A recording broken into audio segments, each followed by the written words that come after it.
Hey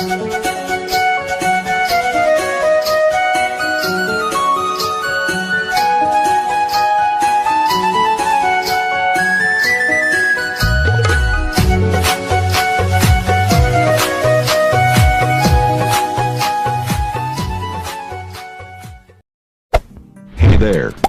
Subscribe to my channel. And also press this bell icon.